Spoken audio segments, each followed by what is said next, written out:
me tell you something, brother. You better get ready for the tag team event of the century, dude. It's not happening in the ring. It's happening on your speakers with the most bodacious, the most hilarious podcast of all time. Ooh, yeah, dig it? It's a podcast that's more unpredictable than Hogan ratting out Ventura and the boys to Vince at WrestleMania 3. We were this close to health insurance and retirement funds, brother. This close. Oh, wow, Macho, this is what we're doing? Okay.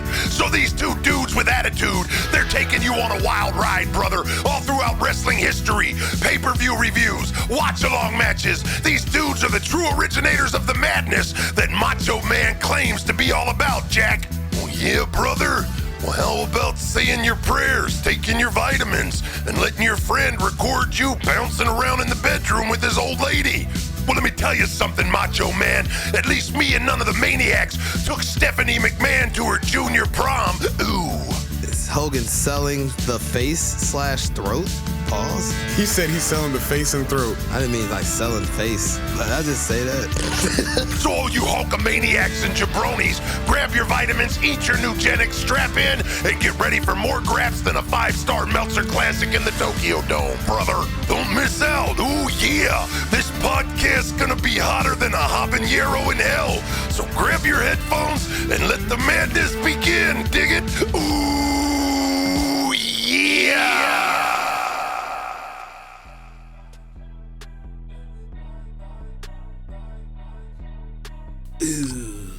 Or should I say, Austin? Yeah, you know what time it is. It is BA here with the Wise Man, here for the BA and the Wise Man show. I feel like we should call this the BA and the Wise Man experience at this point. Shout out to Jim Cornette and what this is becoming.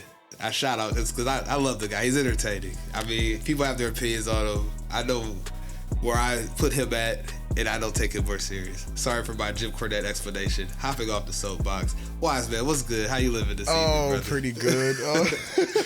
Kind of surprised Jim Cornette got a shout out at the beginning of the podcast, but I said experience. I was like, I had to give him credit for it. I was like, that is the name of his podcast. You good. I'd put it more as a drive-through because today is some cooking ass shit with the WWF. And our themed episodes. I love it when we do themed episodes because they're always a little bit brighter and fits the narrative of the holiday, you know?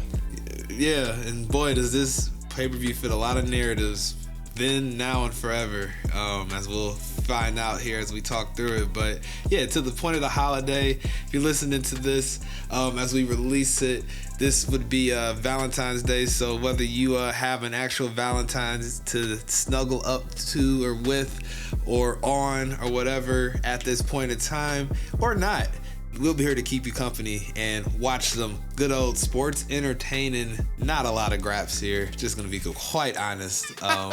Much sports entertainment, which I'm fine with, completely good with it. So the only Valentine's Day themed pay-per-view in the history of mainstream wrestling would be the St. Valentine's Day Massacre. Little forgotten fact, in your house marketed like in very small font.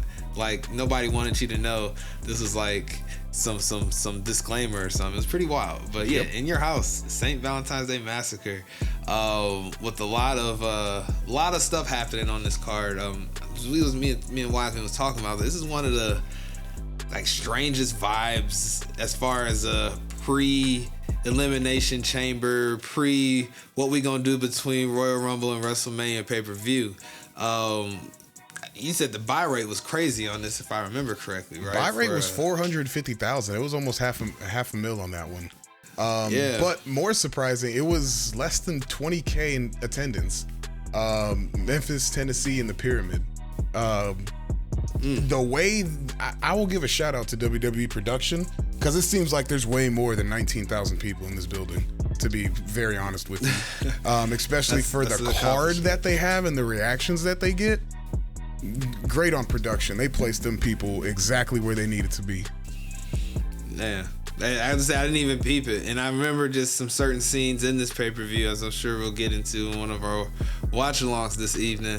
The crowd feeling and looking real big at certain points in time as the action gets closer to the crowd. Y'all know what we're talking about when we get there. But yeah, kudos to them. Tony Khan takes some lessons on how to make your crowds look bigger when they're not that big. Don't just keep booking these humongous stadiums. Let's book small stuff. The pyramid's not even that big of an arena, if I remember the legend of the pyramid from what I hear about it and heard about it in past wrestling lore. So yeah, man, 1999, WrestleMania 15 is the heat up to that point. Very iconic main event in that WrestleMania. The first of the Rock and Stone Cold matches that became to have their own trilogy. Some are even at some point in current time talking about what if we could get a redo. I don't think there's enough money and insurance to have those guys trying to protect each other in the ring. I don't know about that. But this is why we got the old school graps to watch it, because I don't want to. I like to remember my heroes as they were, not who they are now, in some degrees, and especially when it comes to in-ring action. Facts. Love them both, right? So with that being said, I think we got such big buy rates for this. Just people were curious because of the main event in this particular card, that being. The he who shall remain erased as of now, it seems, Vince McMahon versus Stone Cold. This is the weird Royal Rumble year, as we were finding out back in retrospective looking back. This is the year that Stone Cold technically won his second Royal Rumble, and they tried to say he did it, and there was a bunch of shenanigans that I either repressed as a child, or as I was recapping with the WiseMan, BA was not behaving very well at this time in his household, and a lot of things are getting taken away, and I think this may have been one of those things that were taken away. I think there was a span of time I didn't have cable for like 9 months. I don't know if it was my behavior or we were just trying to say buddy and blame the behavior, albeit all good. We live and learn from these things. But these particular things I remember seeing on Raw, but the pay-per-views were not happening. So yeah, WiseMan. So tell me what you exactly remember I know you weren't here in specific retrospect, or not retrospect, but here to be live and watching and live in color when it happened. But I mean, I'm sure you remember looking back at these things as you watch the lore of all the WrestleManias, and this one, like I said, being a very important one with Austin and Rock. Absolutely. This was a weird one because I checked it out because, again, like you said earlier, it was the only Valentine's Day branded pay-per-view in wrestling. So I kind of wanted to see what they were doing, and plus this is kind of one of those weird years, 99, 2000, before they were kind of catching their identity, transitioning into the new age of what was going on and getting rid of all the old people, getting the F out, getting the E in, all that good shit. What threw me off was the opening match. I know who these guys are. I know Goldust, don't get me wrong, but I didn't know who the fuck Blue Dust was until I did background and I saw a picture of it and I'm like, oh shit, okay, I get it. But overall, the pay-per-view, yeah, we'll get into more specifics of it, but please, because I think I specifically requested to watch this match. I don't even count this as our watch-alongs, folks. This is more just like subject matter evidence, Exhibit A, if you will. So, what matches? I want you to introduce this match because you were active during these times. So please tell me what the fuck is this? God. As I feel Goldust was used for, and even more so understanding who the man, I guess, holistically is, the boss at this time, Vince McMahon.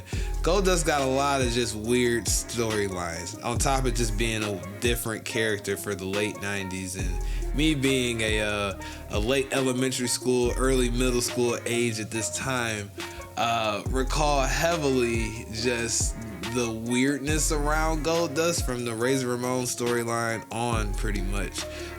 We haven't really gotten into just completely dark season with like the weirdness when he's like dressing up like a baby and he's the artist formerly known as Goldust.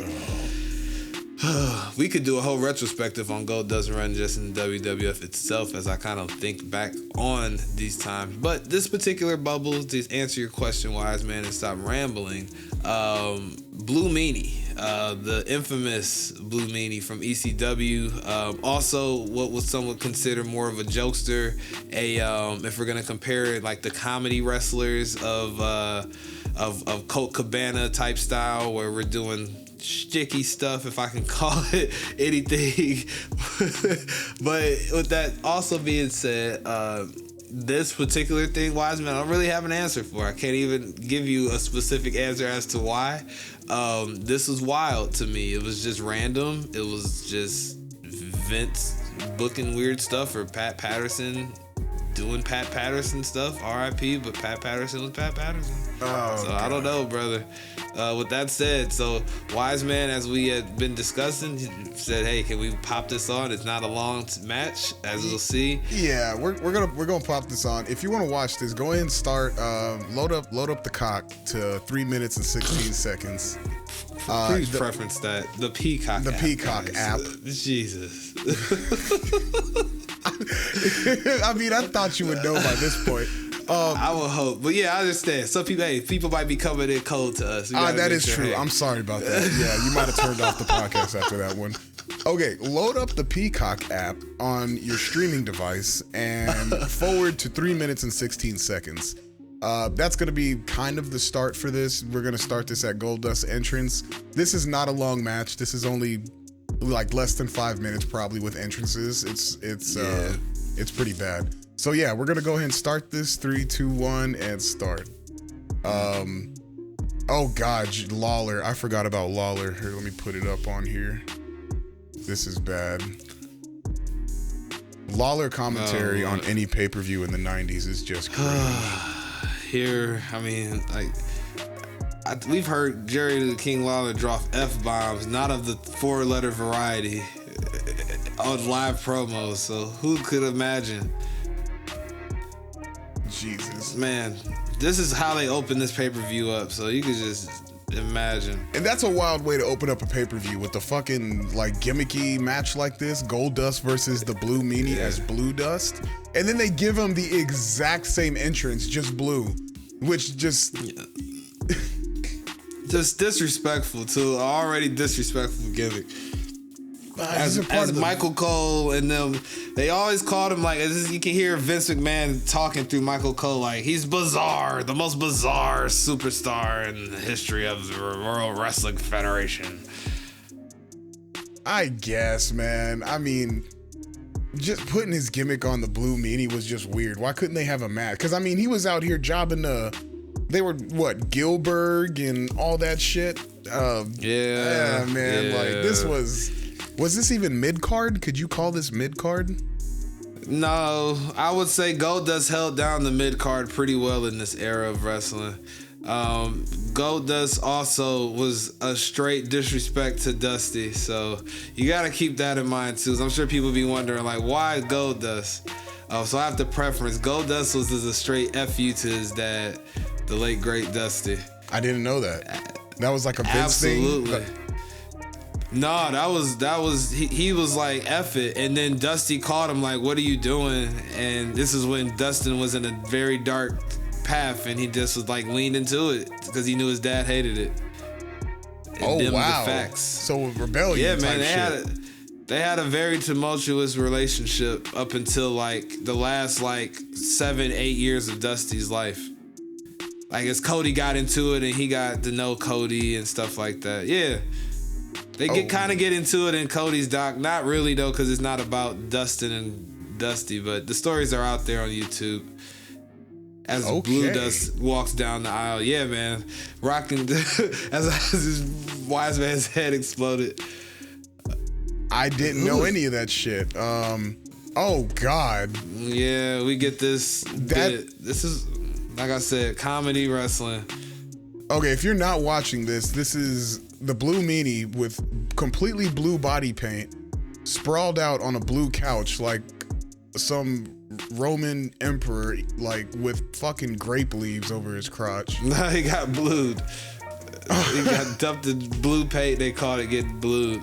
Oh my God. This is such a weird thing they did here. I don't know who's the agent of this, but I'm sure they're not bragging about it. I would like to see that. Who did book this or like who put together this shit, man? Because wow. According to Wikipedia, this is only a 3-minute match. So there's no way that entrances are in that at all. Nah, man.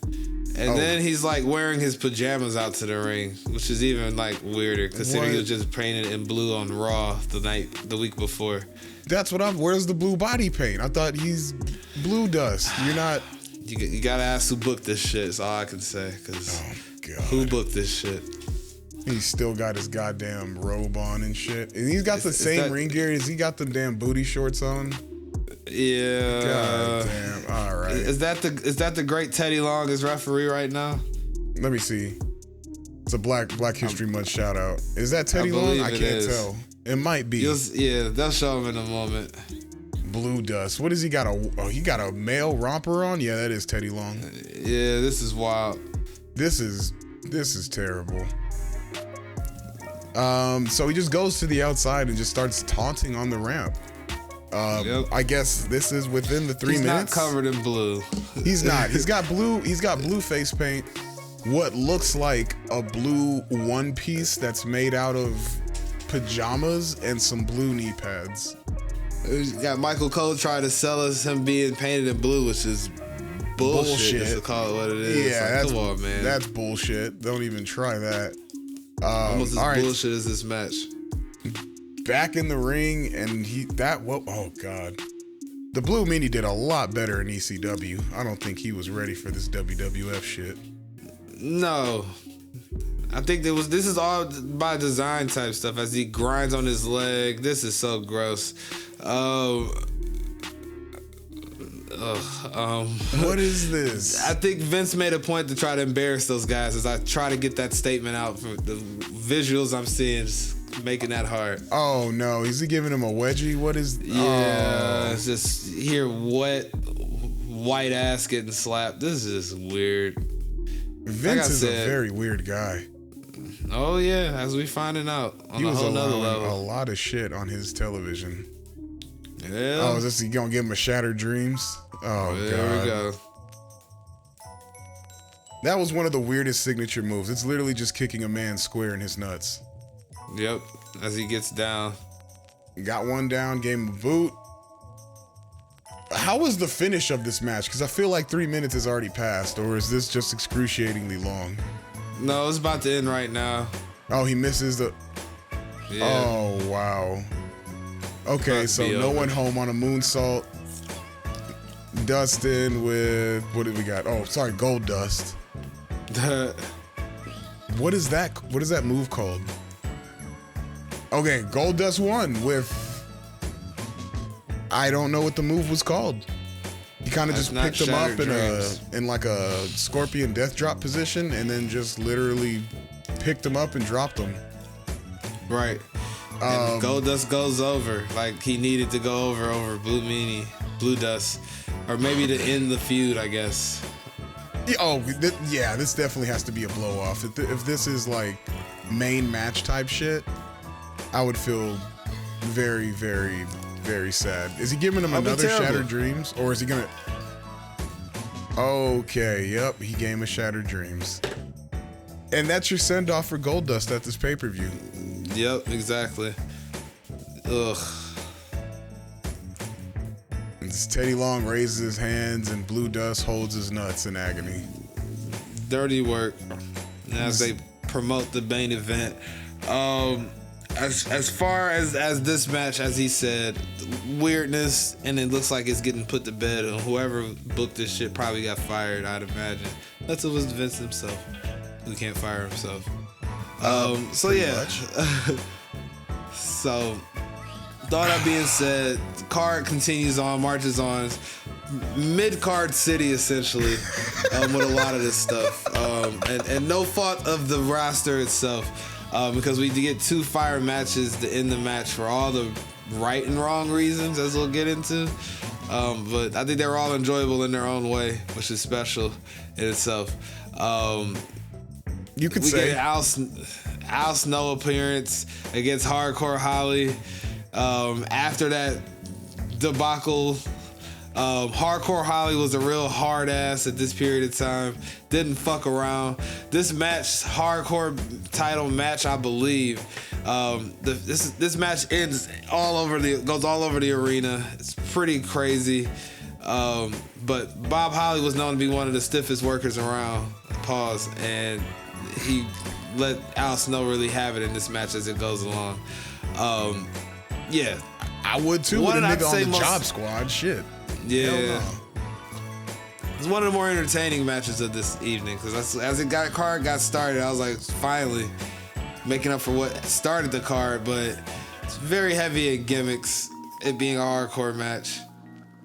I'm fine with it. The early hardcore matches were entertaining because they went everywhere. They went to the back, boiler rooms, in the crowds, production booths, like all types of shit in the WWF. So very cool. And they sold the brutality. They sold it beautifully, and I loved it. Like, look, we're like what, 2 minutes, 3 minutes into the match when just us doing notes on the side, and they're already in the fucking crowd.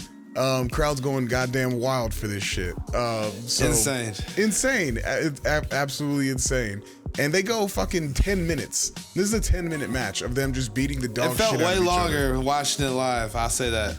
Really? I thought it went by fairly quicker than 10 minutes in my opinion. If you take away the entrances and you just look at the fighting, because Al Snow actually puts on a decent outing. You would think for the leader of what's called the Job Squad, it would be pretty shit. It's actually pretty entertaining. Damn. Look, what you just hit him with an apple? What the fuck was that?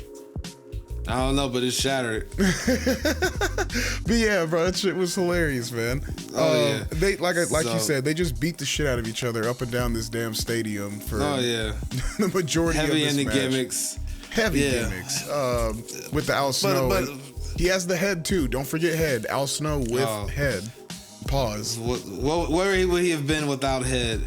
Not even on the main card, I'd say. Nope. As we found out what he was with Marty Jannetty as part of the New Rockers when he got into the WWF. So, yeah. Marty Thank God for Jannetty. gimmicks. Marty Jannetty's name is cursed, dude. Yeah. That's, no comment. Let me get that. Let me get that off of me. But as far as enjoyability of this match, I mean, would you rewatch it? Is this something you would recommend to somebody, or is this kind of one of those if I'm telling somebody to watch this card and you want to have a chance to enjoy it, this match definitely gets lumped into that. It's definitely enjoyable. That's fair enough. It served its purpose. Good shit. All right. Well, I'll definitely take that, especially with it being the second match following.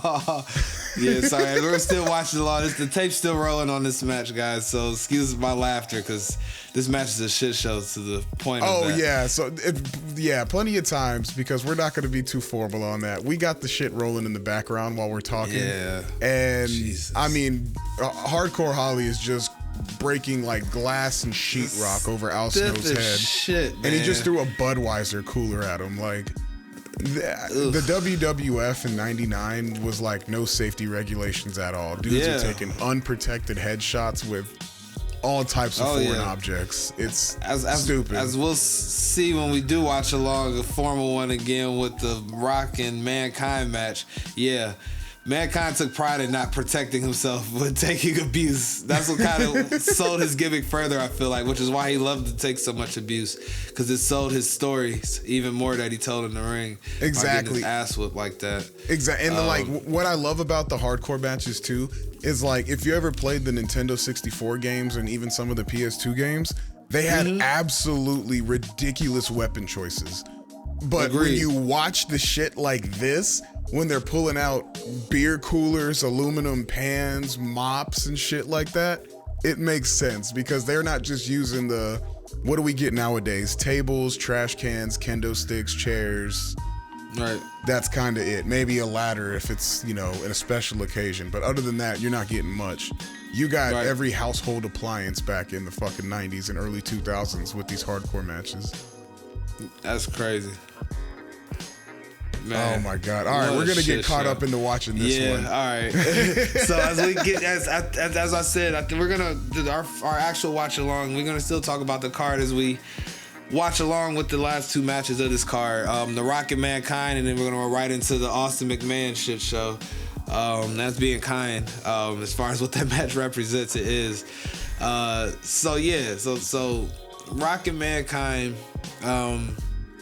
are going through a series of just bouts, very infamous bouts in both of their careers, I'd say. The halftime Heat special for the Super Bowl that year, I do remember that. And I remember The Rock, like, whooping Mick Foley's ass quite a bit.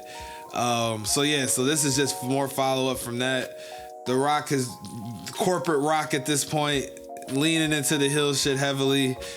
Very funny to see a man that said he'd never be a heel again being a heel right now as we speak in real life and leaning into this kind of energy. What corporate Rock progresses into. So yeah, it's a lot of that in this whole series, this match. I know we have our conversations about The Rock and Dwayne. I have to call them two separate people. This being definitely in The Rock era, how were you receiving this version of The Rock? If we're being real, like, for the mainstream versions of Rock, if we're not talking like, Rocky Maivia and all that shit, this was honestly one of my least favorite versions of The Rock. Wow. Because I like this version of The Rock in like a year or so when he's a babyface. That is my favorite version of The Rock. Hands down. That's the absolute best. When he's heel in this, don't really enjoy it. Cause like the attire that he wears and some of the music wasn't all the way there for me. There's certain aspects of it. Not my cup of tea. I mean, I think this is one of those you had to be outside moments when you saw this at the first time. Mm-hmm. Hearing somebody talk how The Rock talk, him being black, or at least representing us in that sense, the people's eyebrow, doing that stuff in school and getting that people to pop off of that stuff. To your point in the theme music, like, I love this OG theme music. Like, this is like, that's all I had until he changed his stuff up as he went. Like, this shit is dope to me. I think he gets a music change here in the next year or less, if I'm not mistaken. Yeah, you're absolutely correct. When he, and it's the more common version of like, if you smell with The Rock. I say it's the middle version. It's not as bare as the original, but it's not as heavy as all the fucking guitar that they got nowadays. Yeah, like it's that Hollywood nice rock middle on ground. Is out of control. Yeah, I hate that shit, man. But I like I'd say, yeah, all that fucking guitar. Nah, man, screw that shit. That's like one of the cringiest things that I hated when he first came back in this year, throwing up that damn fist and the guitar. The music kills it, man. It's too much. But yeah, I hate his theme music now. I do agree. It's entirely too much. It's overkill of guitar. Like, we don't need that much guitar in the Rock's theme song. I'm sorry. We get the point. It's the fucking Rock. Like, right. And they had to do that to all like the themes, like Bret Hart's theme song, for example, when he shows up or they play it. That shit sounds cheese. That is not that's not his theme music. It's like royalty-free ways to make those kinds of music, but you can get away with it and not get sued. But come on, man, don't even try it, because that's so disrespectful to the real thing. So, facts. And it's like I said, it's the little tweaks. Like I said, in less than a year, give me that version of The Rock. Babyface with the updated music, fucking wearing Versace shirts and shit all the time with the glass. Yeah, I'll take that. I'll take that one. I respect it. I definitely respect it. But yeah, so leading into it, because you want to go over the McMahon and the Rock and Mankind match, correct? Yeah. So we're about to go over that now as we taking some promo work from these guys for the happening at Sunday Night Heat earlier in the pay-per-view evening. So Rock and Mankind, we're gonna start it up here shortly as far as official timestamp. The match starts at. What we got, WiseMan? I'm gonna go ahead and say we got started at an hour 50. That's gonna place you at the Rock's entrance. We're not gonna be, like I said, too formal about the time cuts and things like that, because this is a 20-minute plus match. With entrances, you're probably looking at closer to 30. So this is gonna be, a little bit rocking. But yeah, see, I like ain't it's mad like at it. this, for example, like the sweatsuit. I didn't enjoy. This doesn't. There's a whole story behind the sweatsuit. What's the you story? Ready for it? Yes. What's the story? So, and this is, I believe, straight from The Rock. He had some surgery from when he started. I think when he started experimenting with Mr. HGH, Mr. Enhanced Substances. There was around like the surgery he had to have, like from like starting to grow like moobs or something, and he had to make his chest look normal, so he had like these scars right here. So he was letting them boys heal, and the way to get him still on TV but not make it look like nothing happened, because he was very self-conscious about it, was to have him dressed like this for like 3 months, because you don't see him with and he wears this up until WrestleMania. Wow. Okay.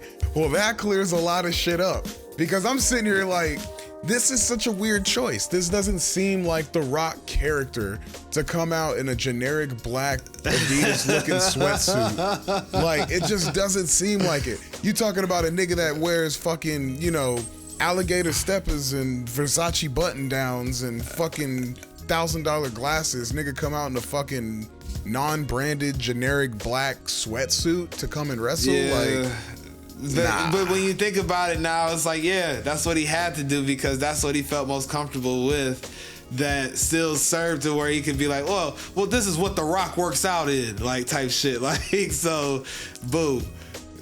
It works, I guess. If I was them, I would have made a fucking injury angle of like the pecs or chest or something like that and taped them boys up, like, and have them wrestle like that. You talking to a guy that got his spot taken already a couple times in his life by people ahead of him for those reasons. So he wasn't about to take and kill this momentum that he got going. Remember, this is his first real run that you see right now. This is his first time technically getting over, because he leaned into the Rocky sucks energy, and the rest is history from here. So this is up until that point where you say he turns and the music changes a little bit. He's babyface Rock. Yeah, he ain't want to lose his spot, is why I say that. So he did things to make sure he could accommodate, but he wasn't comfortable with it at first. And Dwayne, please don't come for me if it wasn't because of like HGH, but I remember your story, and I remember you saying it had something to do with like messing with the roids back in the day and the other effects of it, as far as like moves and estrogen and stuff like that. So yeah, it probably explains why he's a maniac now. Shit. Yeah, a lot more people got into that shit than I realized, bro. Like going over and listening to old stories from wrestlers and stuff like that. Man. Why, okay, hold on. Why the fuck is Mankind putting his hands behind his back? What is this? Am I missing something? Okay, perfect. Thank you for bringing that up. So at the halftime heat match they had, at a point in time, Mankind was handcuffed, and The Rock was teeing off on him with unprotected chair shots. And he was handcuffed with his hands tied behind his back on his knees, catching straight chair shots to the face without no hands. And that's why he did that. To the point of what I said earlier, Mick Foley loves selling getting his ass whooped. He does it, one of the best at doing it. Absolutely. I mean, Mick Foley has been getting his ass whooped, because I'll say the first time, were you watching around the time Mick Foley was SmackDown commissioner? Yeah. So that is the first time I can remember watching the WWF, like live. Like Mick Foley was commissioner. They had a bunch of shit going. It was great. So I've been watching Mick Foley get the dog shit whooped out of him for, close to 20 something years from remembrance, just from, Edge back in the, 06 days, the early WWF days in 2001, 2002, back to, I think he even had, I just saw him in a match in the Indies in a Santa Claus outfit wrestling a hardcore match or something like that. It was fucking wild. And he even said he wants to drop weight to have one more death match. So Mick Foley is not done by any means from his plans. That sounds crazy. It's crazy as shit. But yeah, man, Mick Foley has been known for getting the shit beat out of him. I don't know if you can see it over there, but I got a fucking Mick Foley signed Sacco. So like, oh no, I did not. Yes, I have a Mick Foley signed Mr. Sacco that I keep protected on my shelf. I love Mick Foley, so yeah, man, that's just a little tidbit I've never said. Much respect. That's dope. So they've spilled this match out of the ring already. I know we talked a bit, about the other stuff, but they've spilled this match out of the ring already to the top of the ramp and are just beating the dog shit out of each other. This is a last man standing match, so you're gonna see a lot of crazy stuff for that reason. I don't think I brought it up originally. But yeah, as these guys get ready to beat the crap out of each other further, figure we kind of touch on some other stuff on this card. We got a weird match, and I say weird using the very lightest of the terms, with Val Venus and Ken Shamrock for the fight of his kayfabe sister, who was his technical girlfriend, which is just weird in itself. So yeah, that match happens after this, but I figured, or no, it happened before this, my bad, but I figured we might as well just talk about it here now. It doesn't deserve a ton of smoke, but deserves some. We gonna get on it because I watched that match and I was just not flabbergasted, but it's like, who the fuck wrote this? Like, I won't get too deep into it, but that shit was just hilarious with how Ken Shamrock was acting and them putting him, under as the bullshit evil brother trying to control the it's fucking madness, man. Oh my God. Yeah. Jesus. This nigga Mick Foley just DDT'd The Rock straight through a fucking table that had active equipment on it.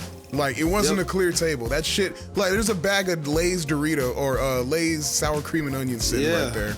They had a monitor, lap, like, oh my God.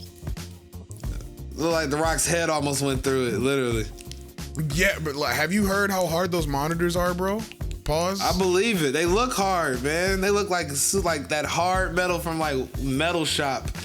It's stuff like that. I don't know if you remember. There's a story. Keep it quick. There was a story from Triple H. It was Triple H, The Rock, and Angle in a triple threat match, and I don't remember what pay-per-view it was at. But Triple H was going to give Angle a pedigree through the announce desk, and the table broke prematurely, and the top of Angle's head slammed on the top of one of those monitors and gave him an absolute concussion. They had to send him to the back to get prepped to come back to the ring. And Triple H was asking the referee, all right, tell me when Angle knows where he's at and when he's ready. And they're like, all right, he's ready to come back. And he's like, but does he know where he's at? Not a damn clue, but he can come to the ring. And so Kurt Angle wobbles down to the ring again, mid-concussion to finish a fucking match. And it's hilarious. We'll have to watch it one day if I can find what pay-per-view it was. But that's how hard those damn monitors are. They will give you a concussion. They look unsafe. Like, they look about 30, 40 pounds a pop. Like, imagine getting clunked over the head with that. Yeah, bro, because that's that old school CRT technology. And if you've picked up a CRT monitor or a CRT TV, them shits is heavy, bro. So, yeah, most definitely. And then imagine a $10,000 one from the WWF. Mm-hmm. Gotta love that. Damn. Ooh, Rock taking some bumps. Okay. The match is spilled back towards the ring. Mankind is whooping the shit out of The Rock from what we see here. Just threw him into some stairs. Yep. And getting his ass whooped. Yep. We got shout out Earl Hebner. We got old Earl Hebner in the match. Started the count. Rocky's back up after about a 4 or 5 count, stumbling his ass off. Pretty good sell though. Yeah. I mean, this there's so much stuff that happens as far as this feud, man. They really cared to have good ass matches. That's why I give The Rock his credit. As much as they can politic, and I've said it a lot recently, at least in the world of wrestling, he cares. Is this the same feud during the Monday Night Wars where Tony Schiavone announced him winning that title he's carrying right now? Yeah, I feel like this is that time period. Is this it? Because I remember that the whole infamous story about Tony Schiavone announcing him winning it on Raw against Rock, and Rock was dressed exactly like this. So that's why I'm like, okay, is this still the same? Because if it is still the same, that makes absolute sense. Because I've seen videos and shit. I've never watched all their matches or like this whole feud. But he did some brutal shit to Mankind over the time, man. So. Oh yeah, absolutely. Very wild stuff. And Rock But somehow he just gets asked back for in it though. control. I'm not surprised. Mick Foley is fucking insane. All right. Let me have a guy that's getting over the most beat my ass. Mick Foley's the only dude really I know good. that's like willingly taking flaming tack table spots like as a midpoint. That's not even the finisher. That's like the warm up, then the appetizer. Then he takes barbed wire and like fucking 20 feet drops and like, nah, man, Mick Foley is quite literally, I think he is a little mentally insane. But you kind of have to be a wrestler, to be honest. Oh, absolutely, man.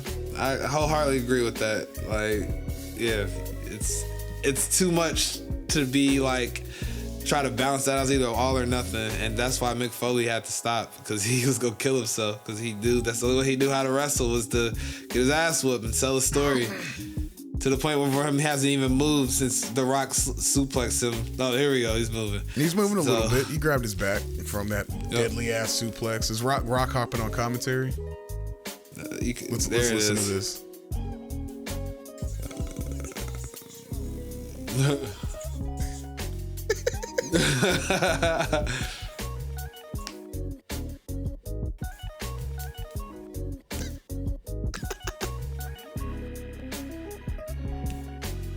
All right, so for the non-watch-alongs, Rock hops on commentary and starts cutting a promo mid-match on the commentary team and Mankind. And then he just threw his whole body at him. That wasn't even a coordinated attack. Mankind literally just launched his whole body at The Rock. That's all he's got right now to that point. He's a man unhinged. Look man, I love the tie he's got on. Did you see the tie? It's got like Kane and people on it and shit like that. I did peep that, yeah. It's a WWF tie. That's lit. Yeah. Oh my God, he's about to throw this nigga over the desk. Yep. Good momentum though in this match, because a lot of the times in WWE matches, it's very one-sided for a long period of time, especially in the 20-minute plus matches. But neither of them have been decisively beating the shit out of one another.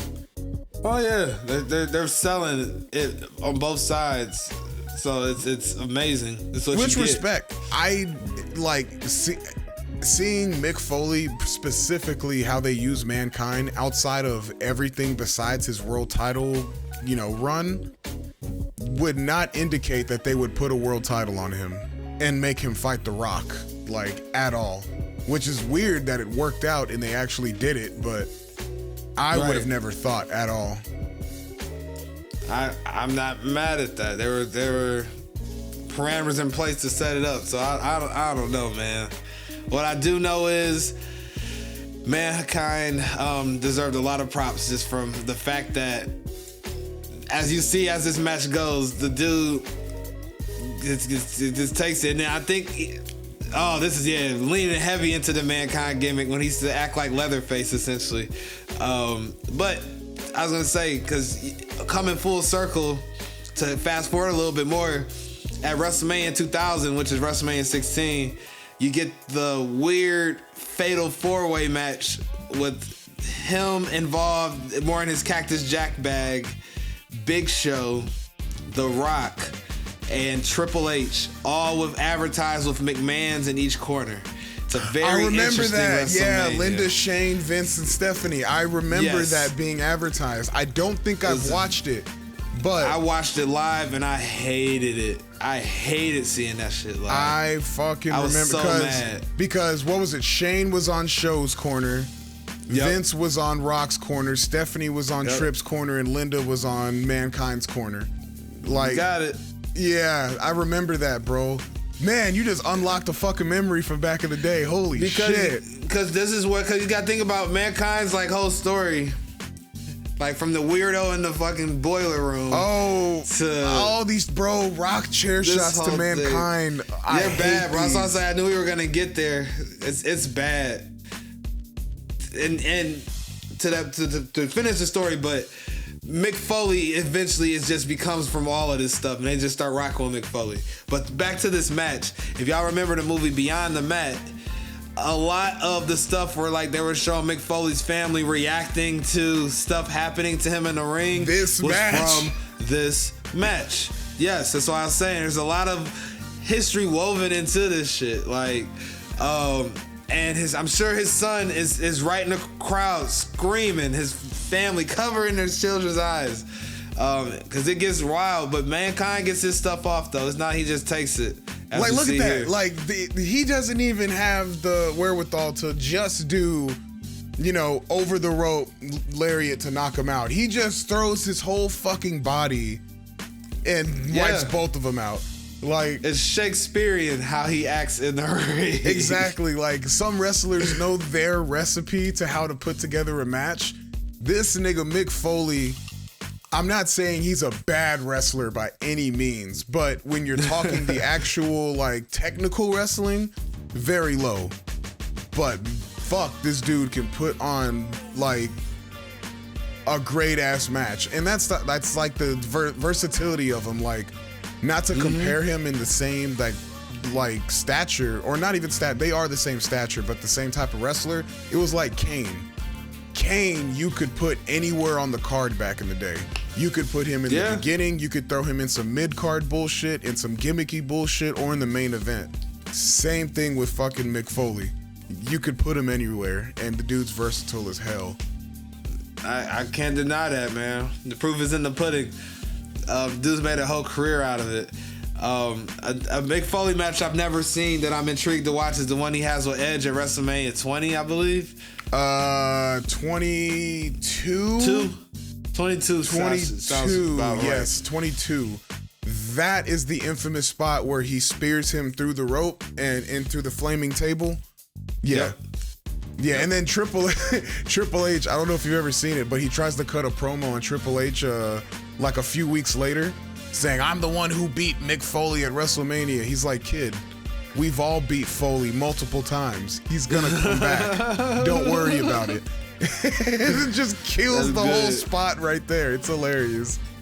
That's good shit. So what I saw a back body drop onto something. What did he back body drop him on? Was that a table? Yes. Like the edge of it. Oh no. All right, so Earl Hebner's got his count to three. Can't count him out. Can't count out Mick Foley. As The Rock gets some stairs and brings him into the ring, Mick Foley he about to throw him on him? Yep. Oh! Yep.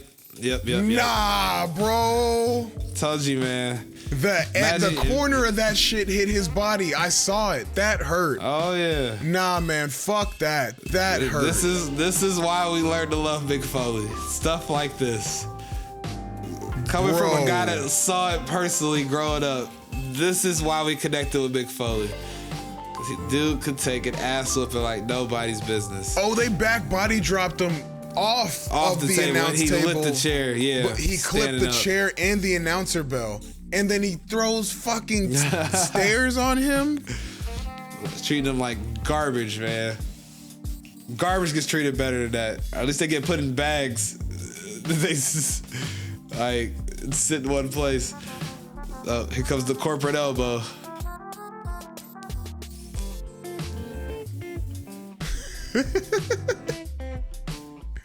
Oh, he really renamed it the corporate elbow.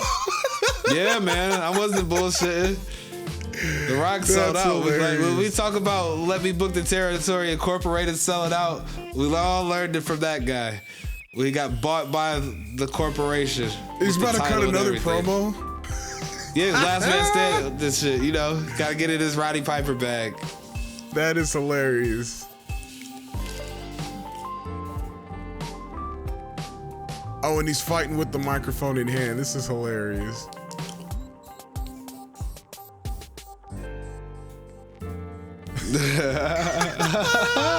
He wild, man. The Rock cut the promo right now, as we said.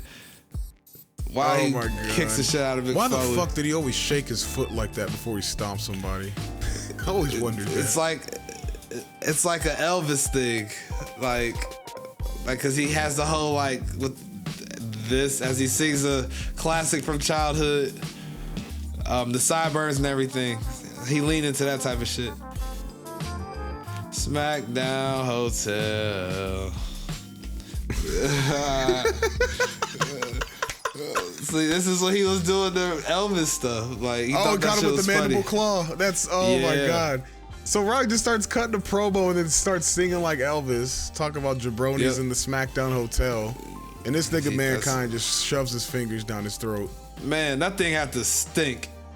Well, you don't know where he pulled that. Oh, no sock, no sock, just hands. Oh, it's even worse. I remember he used to wear like when it was the mandible claw. He had that thing on his fingers. He was Mankind. Oh yeah, the thing. Yeah, bro. That. Gross. Oh my god. It's even worse when he pulls out the sock because he be pulling that motherfucker deep out of his shit. Like, yeah. Oh my god. I don't know if I needed to pause there, but still, I'll go. Yeah. Yeah. But that sock had to have been crusty, musty, and fucking nasty to be shoving in someone's mouth. Yeah, I would imagine he would have a different one every night. I would assume you would not want to use like, hey man, you just put that thing in Stone Cold's mouth last night. You can't put that thing in. Like, I would hope that there's discussions like that happening. It has to be. I know I'm bringing it up. I don't know about anybody else. Oh God, bro, that's like unsanitary as shit. And you got to get a fresh sock every night, man. You can't keep the same one. Fuck that. Right. As this match continues this insanity, I don't want to forget about the other shit in the card that may have been worth talking about. One thing that sticks out to me was that one match. Which the one? Intergender tag match with Triple H and X-Pac versus China and Kane. And boy, are there all sorts of jokes and innuendos written in and out of that match between the personal histories of Triple H, X-Pac, and China, all in their own respective sagas, but I digress heavily. I'll let you guys write the jokes. I just talk about the graps. Right. So we get that. And in regards to getting that match, it's an interestingly booked match because China's corporate, and she comes out to the corporation music, which is just Vince's OG weird music by this point. Yeah. Very weird to hear a woman walk out to that theme music. It's very startling. Especially because Set Whoop is no longer with us. It's just ups the ante. So yeah, weird. Oh, he's got the sock. He pulled the sock. Back to the Ratchet watching. My bad. I popped for Socko. You're good, man. The sock is the Rock. Oh no. Back. Yep. Put it back. Oh, he caught him with a rock bottom. Damn. Wow. What a rock bottom. And what a rock bottom. Damn. That's sad. All right. Well, thought he was going to have him there for a second.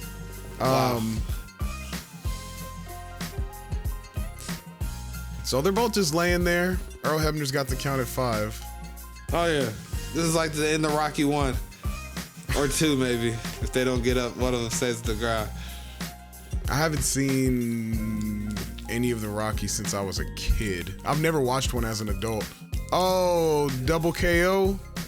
Some of the Rockies are classic. I gotta Double watch KO them. is wild. I gotta watch them. Oh, they're them. amazing movies. They're amazing movies. I've watched them in different phases of my life, my entire life, and they always mean something different. And I watch them when I get older, as far as what to take away from those movies. That's the sign of a good movie to me. If I could watch it and take different things from it, because you get different viewpoints throughout life, that's fire. Oh, they did do a double count out. Okay, yeah. Yeah. Nice. So double chair shot from Rock and Mankind to each other leads to a double count out. And Mrs. Foley is not happy. Is it a count out or a double 10 count for the last man standing? I'll say that. It's not a count out. Yeah. And Howard Fink announces it a draw. Yep, Fink announced the draw. That's it. Yeah. So this was for the title, correct? So Mankind just retains and drops it later to Rock, or? Yeah, that's exactly what happens. He drops it to Rock on like a Raw between now and Mania. Yeah, because Rock carries that title into Mania, correct? He sure does. Yeah, okay. Okay. So we got all these officials in the ring because these guys are essentially passed out. All because of a double chair shot, which does look brutal, by the way. They sold the brutality. They sold it beautifully because they even curved the chairs to the side of each other's heads and everything. Yeah. Had it's hard impact to not do that. Yeah. Usually if you would have hit the chairs, it would have not been great, but they connected it perfectly. Some vet work there. I fuck with that. I thought with it being a 20-minute plus match, I thought it was going to be a little drawn out, in my opinion. Yeah. But Fair. that worked pretty well. That worked very well. Usually when you get gimmick matches like this to that point, you run the risk of them kind of overstaying their welcome, so to speak. So it gave you everything you were looking for as far as what a last man standing match should be. Usually these matches can be very spot heavy, and Lord knows there were spots in this match. But this, as we get into the age-long discussion of, do you need storytelling in your wrestling? Yes or no? This is a lot of storytelling tying in from the matches I mentioned. The halftime heat and the numerous episodes of Raw. Mick Foley was getting his ass kicked. Yeah, and they're gonna sell not wanting to give up. This is very much like Rocky 1 as far as how these guys are acting at the end of this. So yeah, it's not over yet though. It gets wild and crazy still here as they get on their respective stretches. That's wild. I didn't even know there was more. What else is gonna happen at this point? I mean, you don't worry, you'll see. You're gonna hear The Rock selling his stuff. That is correct. Nope. He did not lose the championship. Stipulations count. Damn, they got them both in the fucking steroid trial special. From a chair shot? Jesus, alright. Oh yeah. I think this keeps going here. Is there? Oh, it looks like they load him up and it's gone. Mind. Yeah, they loaded him up and they're gone skis. Yeah, I don't know why I thought Dwayne gets chased down by Mick Foley. I don't think Mick Foley can get the fuck up. I'm not even gonna lie. As we show the shot of him. Yeah, The Rock can flail an arm. Mick Foley, I don't think can flail anything. Mick might be, Oh wait, no, he got an arm up there. They both can move a limb. That's good. Not too much brain damage. Yeah, that's fair. So no funny business on The Rock's way out of town. Or to the hospital, I should guess. Nope, no funny business on either way. Either way out. They both get loaded into an ambulance. Got the neck braces on The Rock. Does not look like a neck brace on Foley. No. Which is kind of a weird choice because they both took the same shit. Honestly, Mick Foley got fucked up worse than Rock, so he should have got the neck brace if anything. Maybe they forgot theirs. Vince had to borrow it. Who knows? It is on like a shelf in his office, I'm sure. Show how he beat the FBI. The bronzed. He bronzed his fucking. You imagine that? I could absolutely imagine the trial. I won. Vince won. U.S. government nothing.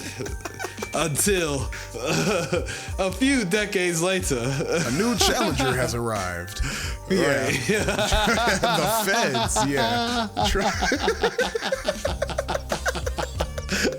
Now with NDA power, coming after your ass, like. Oh shit. All right, yeah. Enough about that. I'm sorry. Yeah, I'm gonna leave it on this note. I'm gonna say this. This is very much the Craig getting fired on his day off for rich motherfuckers. Because how you gonna sign your own NDAs and not say you gonna pay them and expect nothing gonna happen from them? And I'm gonna leave it at that. I'm gonna just leave it at that. How you sign an NDA and not pay it? I'm Vince McMahon, damn it. That's why. What you think was gonna happen, bitch? Like, that's the whole point of the NDA. That's what I was just like Of course. Like, what do you think? Yeah, the feds is after you, dude. All the bodies, not even skeletons, bodies are about to start falling out of your sick condo. Back, all right, buttoning that, bow it up, put it away, because I'm not broaching on that alleged behavior by him. And we're going to leave it alone as we watch the promo package for the most ridiculous match in the history of wrestling up until this point in time. I want to talk about the corporation as far as a faction. As the stable / faction conversation always comes up in our Let Me Book family, the corporation never gets brought up, and it just hit me now. Like, nobody thinks about this stable, and they weren't a bad stable. They created the whole gimmick of the boss having the boss wild out on TV. Like, Eric Bischoff couldn't do it, and Vince McMahon did it the best. I think what happened, the corporation worked up until the corporate ministry. It got toxically That's what bad. killed it. Because if I'm not mistaken, wasn't there supposed to be someone else that was the leader of the corporate ministry, and then they had to like change? Oh yes, it was going to be Christopher Daniels. If anybody knows, the fallen angel, Christopher Daniels from TNA, well, that's where he got his prominence, in my opinion. But yes, Christopher Daniels was supposed to be the leader of the corporate ministries.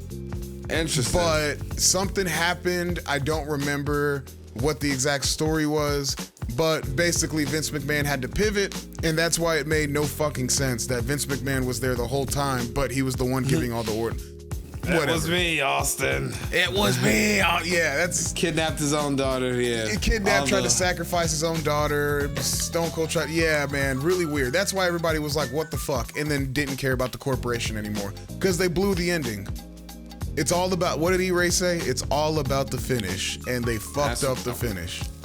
I agree. That's what I've been saying about this bloodline business. It's all about the finish. They gotta close it out. They gotta close out the game. That'll be fine. Don't worry. Well, I'll tell you this while we're stuck on that subject. I have more confidence because of Dwayne not being too proud. That's what gives me hope that maybe I am wrong, because I never saw Dwayne giving fans the credit, because that's such a Vince no-no, and all those guys were taught by Vince on how to play this game. So for them to go against what they know. And kind of, these guys are trying to make money at the end of the day. And I think that was The Rock's biggest motivation, or maybe he learned something from Black Adam. I don't think so, though, from my understanding of how he moves in those spaces. My God. And as we're rolling here, so we just kind of kept the last two matches rolling. Yes. Rocky and Mankind. We're going to roll straight into the Vince McMahon and Stone Cold match.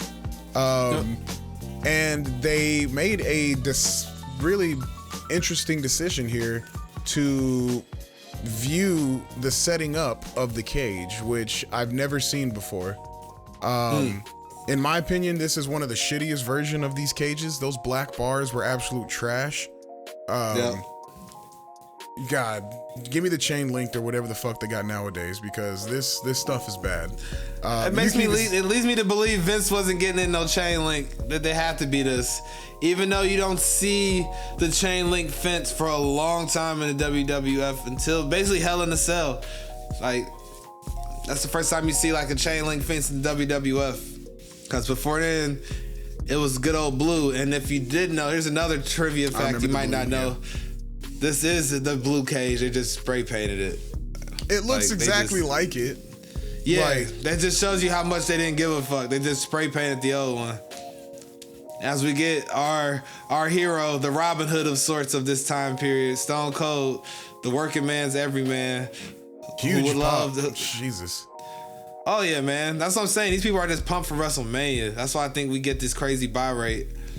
I can feel that, especially with the dry period in between because the one they had before that was like Heat Wave or something like that. So that you talking about WrestleMania or the pay-per-views, because the pay-per-view before this was Halftime Heat, Yeah. Let me In the see. Royal Rumble before that. Yeah, and then after that, yeah, he got Mania in fucking April. So this was held in February. So you got a whole damn near a month and a half before, you know, you getting anything else from the WWF pay-per-view wise. So I would have been buying this shit too. Oh yeah, and like I said, what a pay-per-view to watch. You get to see him finally fight Mr. McMahon, and you think you about to get a crazy match. To that point though, like they have to like the Austin versus McMahon thing. I always think about like, what if they didn't do this to get Austin over? What would have happened to Austin? Because it's such a different way to try to get a guy over. Yeah, that is very true. different. I don't know what would have happened, because don't get me wrong, Stone Cold got himself over in the very short time post neck injury of what he did do. But if he didn't do this Vince shit, I can't see him being as big as he was in any way, shape, or form.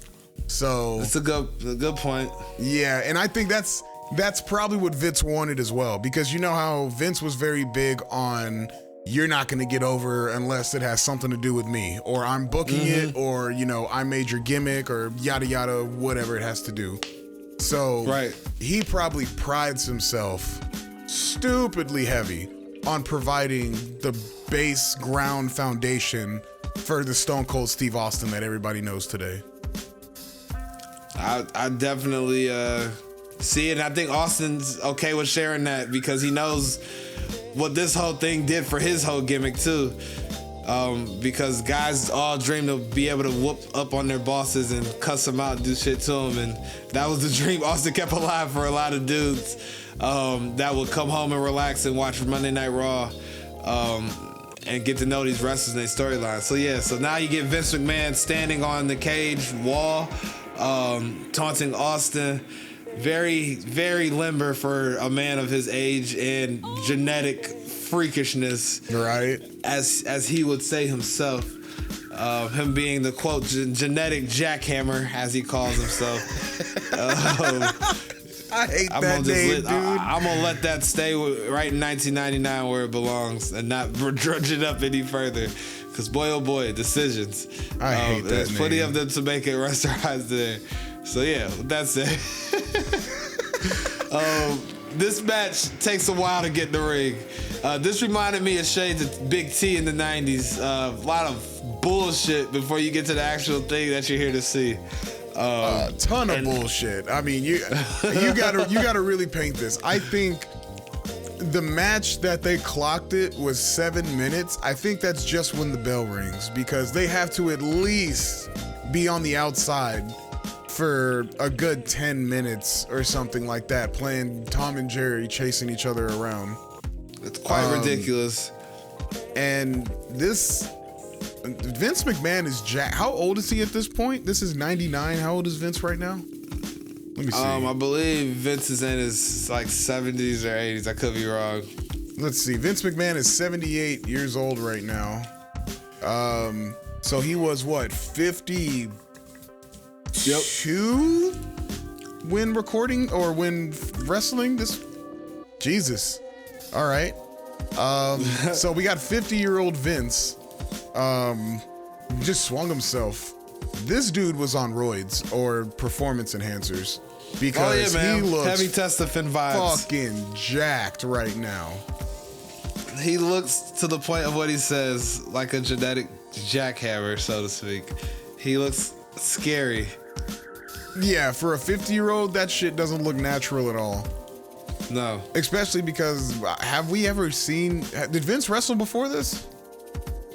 No, this is his first match. This is his first official match. So this is the first time seeing Vince, and he pops off that fucking jacket, and the dude looks like not a bodybuilder, but this 53-year-old man is cut. Yeah. Like, cut. Noticeably cut. If that's not a walking advertisement for Peds, then I don't know what is. Cause good way to look at it. If that's like an inspiration. If the Peds can do that to him, they can do it to you. Like, Jesus, man. You got enough money, you can look any way you want. Oh, true. look at that. Playing Stone possum. Cold still whoops Vince McMahon's ass outside the ring. He played They have not possum been in the with ring a at the fucking same knee time. injury, and Vince fell for it. That's some shit. The show did hook, line, and sinker. Vince was like, wait a minute, my money train. Are you okay? Oh, you got me good. No, my ratings. This is 99. Oh, Right. my God. So when he starts choking, see, he's hit this dude with a mini fan. He's choking him with a production cord. And the match has not started yet. This is not official. No. Look, like Austin King ain't just gonna said, stop. this ain't started yet, but make it stop. Yep. Best thing you can say, because he's whooping the dog shit. And Vince is, I think you even made this comment one time we were talking about it. Vince even said, there's nothing I wouldn't ask for you that I won't do myself. And so when he saw some of his wrestlers selling like absolute shit, I think he took the initiative to go out here and maybe not put on a technical match, but god damn it, that nigga is selling his ass off. Oh, yeah. Absolutely. Can't teach that kind of stuff. And I think that was why he was selling so well, to show guys in the back, like, this is how you sell, damn it. Look at me. Like, a lot of that has to come from that. But for it to be his first time wrestling, he sells getting his ass kicked this entire match. It's very believable.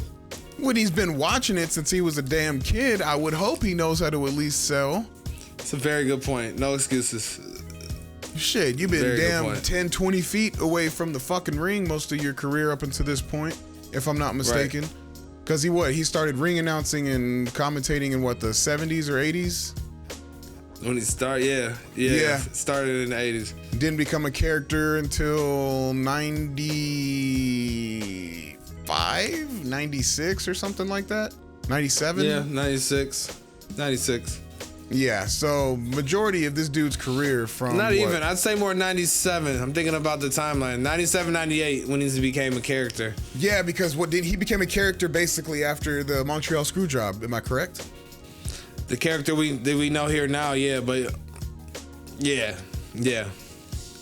Okay. So yeah, 99, Yeah. I mean, dude's got 20 years behind the desk. Right. You should know how to sell. And they've got this shit into the crowd. Right. Just for preference, for those who aren't watching, it's still not started. The bell has not rang. Gotta love it. People are going wild. Holy shit. Oh yeah, so to the point of what I said earlier, they make this crowd look huge because of shots like this. It's quite crazy in that light. They got security everywhere trying to... I'm not gonna repeat what the King just said. Wild comment. Well, they can't hear it. We ain't watched it long. He made a comment around, what's the words? I will be able to look. He said, take him to the ladies' room, McMahon, is what he said. Pretty wild. Pretty wild. Don't forget the signature. Yeah, but no, that's wild as hell. Right. King commentary, like I said before, might get you put on the list. Might get some family members, not talking to you anymore. These days, that'll get you put on the list. That'll definitely get you put on the list. The watch list by the federal government, if you don't know what that means. But, sorry, this dude said some perverted ass shit. It's out of hand. If we honestly, you can make a supercut of King's wild stuff if it doesn't exist out there already on YouTube. And just how wild to hear all of the stuff he used to say back to back to back sounds. You see, every time they hand him a mic nowadays, he says like 3 words and then passes it on to somebody else. Because he knows, man, if they just put a little light on me, like a little mini flashlight on me, I might just burst into flames from all the judgment. So yeah, I get it. He knows what he said. He absolutely knows. He was there. Vince is trying to crawl back into the cage. We've been here at least, I don't know, 5-10 minutes. Match still has not started. They're just... Nope. Not Stone officially. Cold is whooping the shit out of Vince on the outside in all these different ways. Much sports entertainment happening. What do you expect from the Vince McMahon character? That is sports entertainment. I know they say Hogan is sports entertainment, but Hogan won a G1. He's got some graps in him. This is simply sports entertainment at its finest. Right. That nigga Vince McMahon don't know one hold and can't sell a stunner for 20 years. This is sports entertainment. The definition of it, man. Exactly. All right, so he still beat the dog shit out of him on the outside. I think he's getting a little rest break. Yeah. Vince, for him to be as jacked as he is, like, what was the point if he was gonna sell like this? He might as well just came out there looking like how you would expect the guy that owns a company to look like. Not like that. I guess it had to make it look legitimate for Stone Cold. You don't want your top baby face beating up an old, frail man. If you come out like one of them old kung fu masters that like gets all ripped and shit, like Master Roshi. Good point. Like I feel like Vince is like Master Roshi off of fucking Dragon Ball. Like he's a feeble old man, but once that nigga powers up, he's just like some muscle bound freak that can actually Yeah, McMahon takes a crazy bump there. That was a nasty bump. Yeah, I mean, legitimately, that cage is probably 12 to 15 feet tall. And McMahon just fell directly off the side of it with his spine, like, creasing the fucking table's edge. Yeah, you would have thought that, like, the man would have broke, like, literally, like, lands right on his spine on the edge of the table. That looked paralyzing, possibly. Like, if that, if someone would have gotten, you know, partial paralyzation or temporary, I would have believed it because that was directly on his spine. At 53 years old, this isn't like some 20, 30-year-old wrestler. This nigga is 50 years old. Right. Not a spring chicken to be taking bumps like that. Everybody making sure, are you okay, boss? I'm fine, damn it, I'm selling. The fuck away from me. That'd be hilarious. They just trying to make sure they paychecks gonna get signed. That's all. Right. Man, I get it though. Yeah, he's selling his ass off or taking a break or both, whichever one. But I think after all that the bump, above would be the answer to that one. Oh, we got another stretcher. Look at that. So a third stretcher has joined us in the night. 2 for 1. You don't get 2 stretchers and 2 matches in a watch along. Right, in a row. We got them like in a row. 7s on a slot machine type shit. That is insanity. So they're going to try to take Vince away, and they give him an even flimsier neck brace than they gave The Rock. That's pretty disappointing. All right. What are they going to try to do? All right, so they're going to try to get him on the stretcher. And this is kind of the awkward time in the match because not really much is going on. You just get paramedics trying to load up Vince. Yeah, so this would be a good time, I think, as we get Vince McMahon getting loaded up on the stretcher, Hogan style, when he got his neck broken, brother, by Undertaker at Survivor Series in '91. I was bringing up before the action picked up in the Rock and Mankind match, the intergender tag match with Trips, X-Pac, Kane, and Chyna. Like I said, as Vince talks to the people to not touch him on a stretcher, there was it's just interesting match to me because Chyna looked like she belonged in there to me. That was the other thing. On top of just the weirdness of the corporate Chyna, she didn't look like she didn't belong in there. Like, and that's not easy for a woman, especially in this era of wrestling, to sell the casual watch viewer of wrestling. So absolutely, especially in this time period as well, because in this time period women's wrestling got shut the fuck down like 10-15 years prior by Vince. He was not with that shit. He wasn't playing it. Yeah, I don't even think they have like diva division or anything in this time period. They just got eye candy and, you know, arm pieces for the wrestlers basically. Just really weird. So having Chyna, that kind of woman in this time, you know, late ass 90s, early ass 2000s, that's a blessing. That you could throw her in there with the likes of X-Pac, Kane, and Triple H, and she doesn't look out of place. That's scary. I think the only other person that's ever going to be able to do that is possibly Rhea Ripley. Yeah, that's fair. Other than that, that's a that's a one-time deal. You ain't getting that shit never again. I could definitely hear that part of it out. I mean, because like Rhea is, I'm not going, because I've heard toxic conversation around Rhea discussion in China and stuff. I think like, because Rhea, it's the way she gets booked, because China's definitely bigger than Rhea and all that kind of stuff. But they make Rhea look so big because of the women that she goes against typically.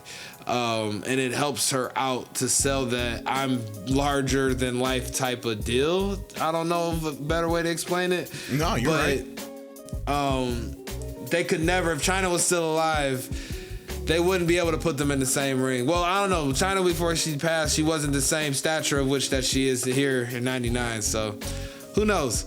But as the action picks up back in, Stone Cold has ran down to the stretcher and pulled McMahon off. He is whooping his ass with the hard plastic stretcher. Just have to update the people on that before I cut off. For your take, WiseMan, on what I said about China and Rhea, to your response. Oh, China and Rhea, it's the one thing I can think about is, I don't know if you've watched a lot of Cat Williams stand up in your lifetime, but Cat Williams had a joke once. A Chrysler 300 looked like a Phantom until a Phantom actually pulls up. And, bell rang, just to interrupt myself there. So the match has officially started. So very quickly, Rhea Ripley's gonna look like China just because you can't have China pull up or put another woman that looks like China next to her. It was kind of like with Roman and The Rock. When you notice The Rock and Roman standing next to each other and walking, Roman looks like Solo Sikoa now. Wildest shit on earth. Like, that is very interesting. Go back and just go back and look at the clip when they were walking to the back of the press conference after they did their whole shebang. Watch that clip and look how much Roman looks like the backup. Like, it's insanity, and I love it. But to get off of the more current shit. All good. I gotta check that out, though. Yeah, check that out. But Stone Cold has delivered two mid-rope elbows to Vince McMahon. And Vince is pretty much just, from my understanding, act like defenseless and, pretty much not do shit for the majority of the in-ring match up until we get the highlight of this match. And it should have ended right here. Austin walked out of the cage. He didn't touch the floor though. Vince gives him the bird. So he goes right back inside of the fucking cage and closes the door. None of it makes sense in this light. As far as how we'll see how this match ends. And I think Austin just wanted to get his shit off. The Royal Rumble leading up to this, it looked, like I said, humongous amount of corporate shenanigans. Humongous, yeah. Trust me. I get why he wanted to whoop his ass so bad. Because I was sitting there and just like, damn, you could have been at the main event 8 times by now. Like, let's this shit go, dog. You could beat his ass again tomorrow night on Raw. So I get it. He wanted to lock himself in the cage with him and whoop his ass. Understood. As Vince McMahon gets some rare offense in this match. Very rare offense. But it was with the low blow, so he's got a little heel move on him. Tracks. So yeah, a little low blow, threw him into the cage. Vince is gonna climb, try to get out through the top of the cage, which I'd imagine Stone Cold is going to stop him promptly. Up there it is. Stone Cold gets up, very swiftly climbs to the top. Vince looks. I'm gonna put that on the cover art. That face is priceless. Works. Yes. That face is priceless. And then look at this. He's got him damn near hanging upside down. Austin was like hazing Vince, I felt like at some points. This, like, stuff like this at points in time. I'm just like, damn. And you have no choice but to roll with it or you're going to fuck up the match. So Facts. Oh, Stone Cold had to have been pulling some shit, man. But I think this dude would be the only person that would be able to do that at this time. That's what Vince wanted, though. Like, what if you could beat up your boss? How would that look? Well, Vince, this is exactly how it looks, because this dude just keeps on coming back in the ring. beats the shit out of him. Absolutely. Considering all the recent news, if you wanted to see Vince McMahon kayfabe get his ass whooped, like I'm sure the rest of the planet wants to, it's a good way to dramatize it for sure. Because man, either that or play 2K. Your choice. That's why it's like that Black History Month meme where all the 2K, all the black wrestlers are beating the shit out of Hulk Hogan. Oh yeah. Oh yeah. It's women beating up Vince. Mm-hmm. Tracks though. Jesus. Man, Austin's whooping his ass. So Austin just keeps doing this for a little while longer before we get to the real things here, but oh, he's got color. Vince bladed. Yeah. I don't think that's the hard way. That looks the that does way. look fabricated. Yeah. And he's got a lot of armbands and shit on, so I imagine he got a gimmick. Yeah, facts. Yeah, all right. More climbing. Austin is going to get, if I'm not mistaken, all the way halfway to the outside. Yep, and climb back. And climbs right back in because Vince gives him the double bird this time. Not one, but two. The double bird, given like how The Rock throws the fist up these days, the amount of time you see it, as far as middle fingers on TV. Jesus, man. This is the era like South Park, though. Cartoony walks his way back up the cage. Yep. All right, so just to keep count, that's 2 times Stone Cold could have won, and he chose not to.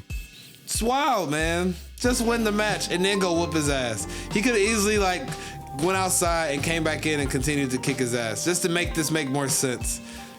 Might have gotten stopped because it's not within regulation, so he might have just wanted to do it. Yeah, he might have wanted to do it so he doesn't get swarmed by security and referees. That makes more sense. So once you start beating Vince's ass off the books, yeah, they got a problem with that. Yeah. All right, what's he doing now? Climbing out? Oh, he's gonna give him some kicks.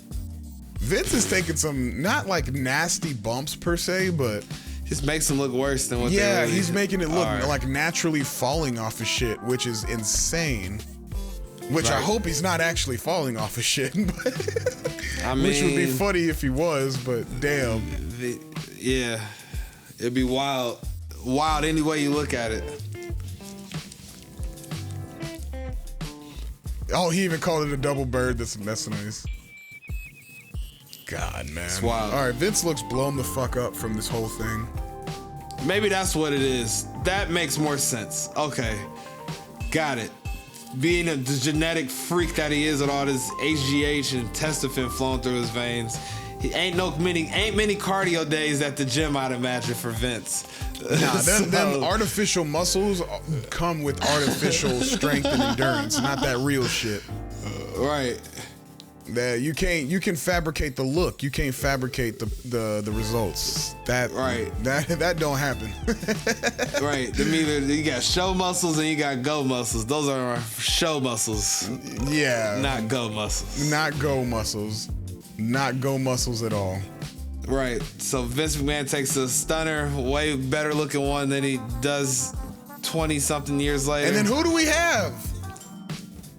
The debut of Paul fucking White. Yes. AKA for all the young niggas out there that never went back and watched WCW, it's the Big Show. With the full set. The Giant Brother. Right? And with a full set of fucking luscious blonde flowing hair. And all black. And all black. Still got the NWO. He looks like he's in the NWO still. Right. He dresses the exact same.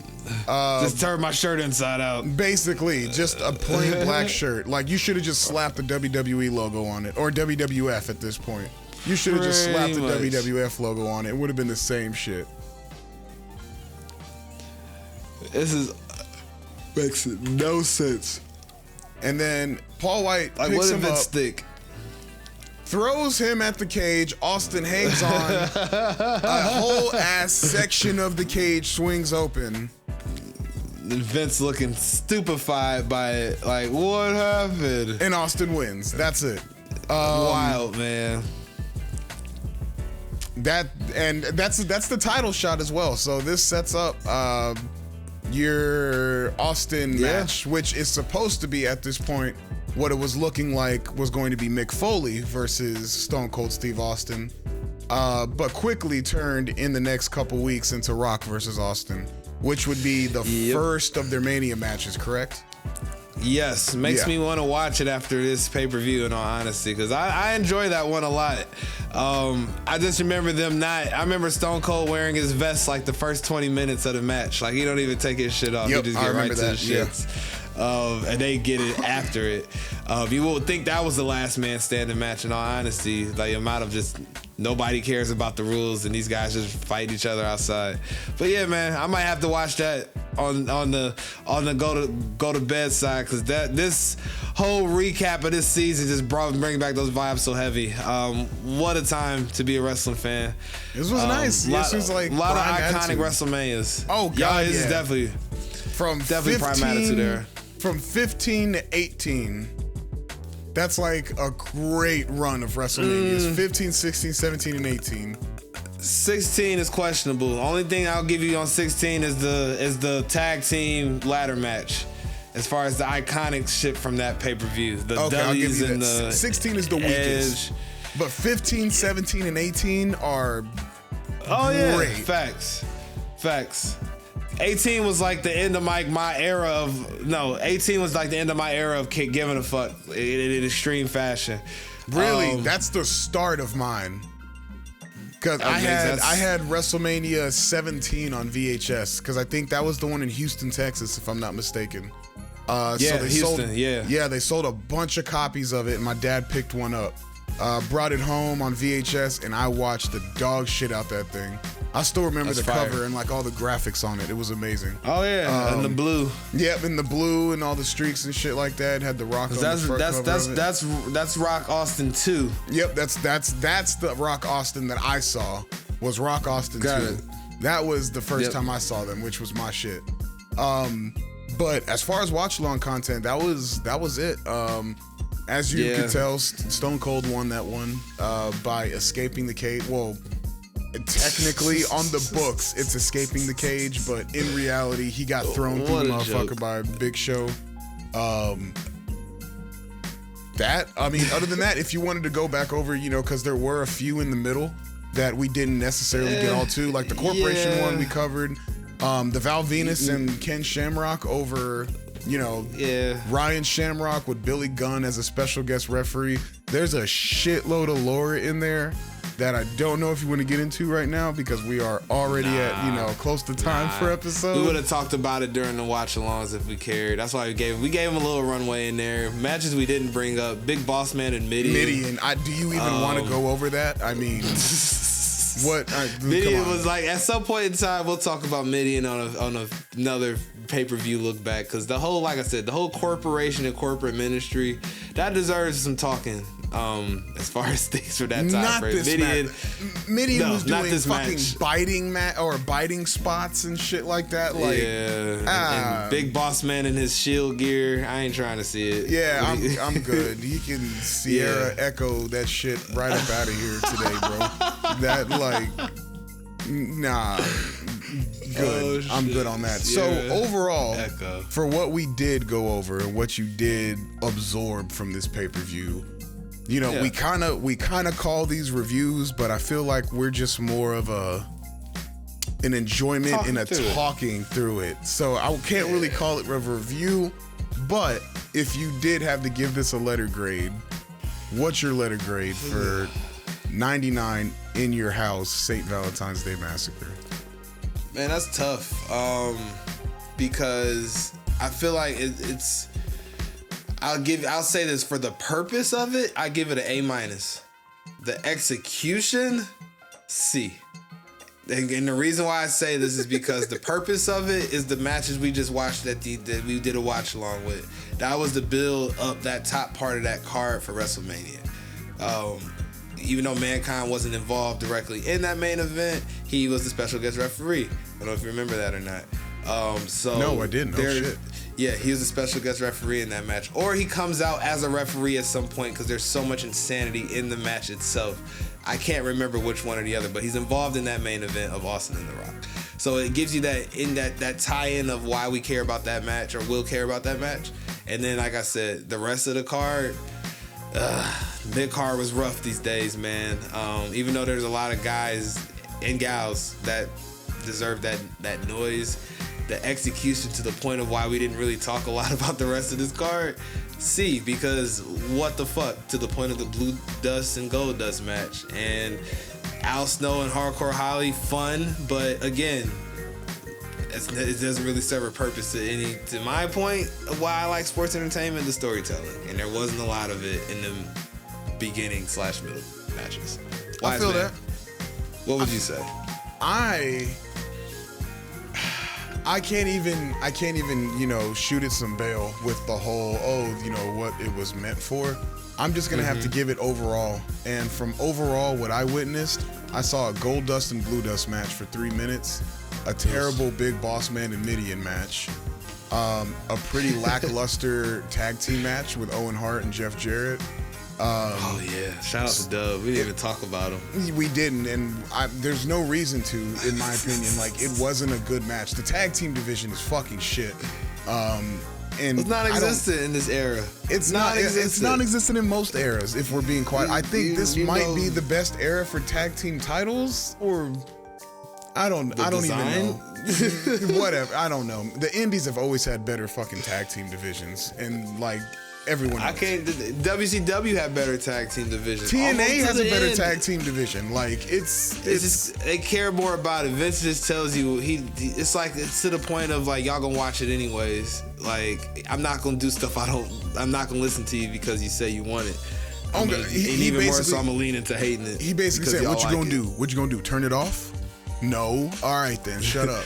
I am the machine. Exactly. Like, yeah. Exactly. And what really gives me this score, other than the 2 main events, the most entertaining match before Rock and Mankind and Stone Cold and Vince was the Val Venus and Ken Shamrock match, in my opinion.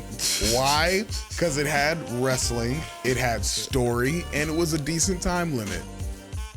You can't hate it. You can't hate it. There was acting in it. There was drama in it. There was cheesiness in it.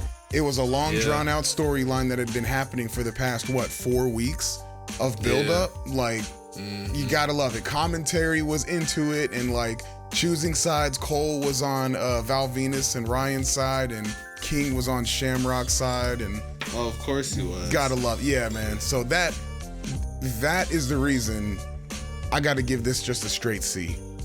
It's average. And the only reason it's average is because this motherfucker is bottom heavy, like really bottom heavy. All the best matches, if you see, literally the last 4 matches of the card are all the best. Val Venus and Ken, Corporation and DX, Mankind, Rock, Austin and McMahon. All the best matches of the card. You had nothing but a sleeper fest from 1, 2, 3, 4. So, yeah, that's a C, bro. Those matches were irrelevant. I said the best matches out of the first 4 was Al Snow and Hardcore Holly. You went 50% with my favorite one being in the mid card. You get a C. Yeah, I can't deny that. And that's me shooting a bill, of course, on saying like, well, purpose it was an A- because I mean, it was supposed to get us from Royal Rumble to Mania and get excited about it. I think we get, but that's the thing. This is the power. This is why Ric Flair says nobody was as over as Austin, because of the fact that, what you just said, everybody cared about Austin and Rock so much just because of how dope their characters were, and you could put shit out there to the point of how Vince thought about it. Y'all still gonna buy this shit because as soon as y'all hear that glass break, everybody gonna stand up. You gonna pop. And y'all gonna say, "Give me a hell yeah." Y'all gonna be fucking cheering him, and I created it. It's all my idea. So with that said, we gonna get us up out of here, man. This is another fire ass, dope ass episode of the BA and WiseMan show. Experience. Experience. So he still got some fire coming for the rest of this month. More of the Black History Month saga continuing around the Jobber series. We're gonna make some funny ass content to follow up with that with my Uncle John. And then after that, we got a dope ass review for some. I can't wait, because I'm known to not like the graps, but this is like the grappiest you'll ever hear BA get from personal experience. So special. I had to bring on a special guest for this one. Somebody I know quite well. Y'all never got to hear the voice of here yet, but yeah, this is a pay-per-view that you could say that won my heart to become a pro wrestling fan and care about this shit as much as I do. Nice. Even in so that episode is gonna mean a lot. So yeah, we got some fire ass content coming, and we ain't even talk about WrestleMania season yet, y'all. Like WrestleMania season, we got some special stuff to talk about. But besides that, man, WiseMan, anything you want to leave these good people with before we get up out this boy? Not a goddamn thing, because you know why? We gonna see you motherfuckers in another 2 weeks. So you know where to find us. You know where to hear everything. Yep. It is Click, what it is. Subscribe, listen, comment, Exactly. share. You know who we are now. You know who we are. Like, Yes. go buy some merch. Do all that good shit, man. Because get us out of these 9 to 5 so we can do this on a full time. Please. Oh man, that would be the, y'all that don't would be want the that. best. That'd be dangerous for me. So that's it. That's because y'all know BADBIC. Like if this became the main hobby, just imagine what the main job would be to come at that point. But hey, I dream. On top of the normal, may Sean Carter, may the best year today be the worst year tomorrow's. I think in the wise man spirit, in the words of the great Scott Hall, R.I.P., you know who I am, but y'all know why we here. Stay up. Come listen to the next one. We out.